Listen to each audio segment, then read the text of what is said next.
এক ছিল সবুজে ঘেরা একটি গ্রাম। সেই গ্রামের পাশেই ছিল বড় এক জঙ্গল। জঙ্গলে বাস করত এক ভয়ঙ্কর সিংহ। সবাই তাকে খুব ভয় পেত। আর গ্রামের এক কোণে থাকত একটি ছোট্ট সাদা ছাগল। ছাগলটি ছিল খুব শান্ত আর বুদ্ধিমান। একদিন সকালে ছাগলটি ঘাস খেতে খেতে ভুল করে জঙ্গলের ভিতরে চলে গেল। হঠাৎ ঝোপের আড়াল থেকে সিংহ বের হয়ে গর্জন করে বলল,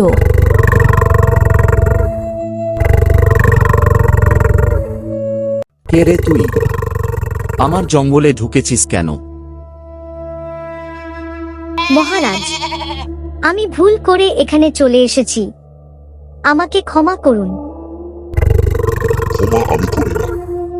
যে আমার সামনে আছে তাকে খেয়ে ফেলি। আজ তোকে আমি খেয়ে ফেলবো। মহারাজ, আমাকে খেলে আপনার পেট একদিনই ভরবে, কিন্তু আমি যদি আপনাকে একটা গোপন খবর দিই। কি খবর? তাড়াতাড়ি আমাকে বলে ফেলুন, না হলে আমি তোমাকে খেয়ে ফেলবো।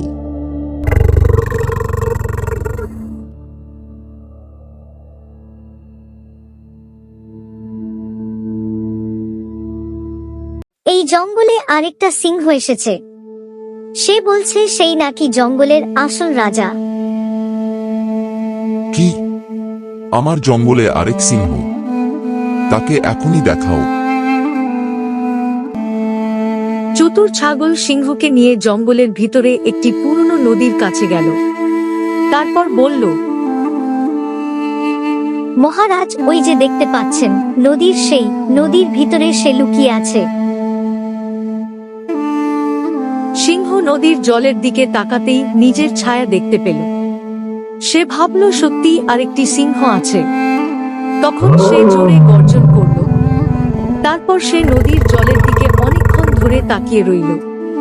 তার মনের মধ্যে হিংসা জেগে উঠল। তারপর সিংহ আরো রেগে গিয়ে বলল, দেখি এই জঙ্গলে কে আজ রাজা হবে। এই বলে সে নদীর জলের মধ্যে ঝাঁপ দিল। কিন্তু নদীর মধ্যে অনেক জল ছিল বা অনেক গভীরও ছিল। সিংহ সেখান থেকে আর উঠতে পারল না। ছাগল দূরে দাঁড়িয়ে বলল, শক্তি বড় নয়, বুদ্ধি আসল শক্তি।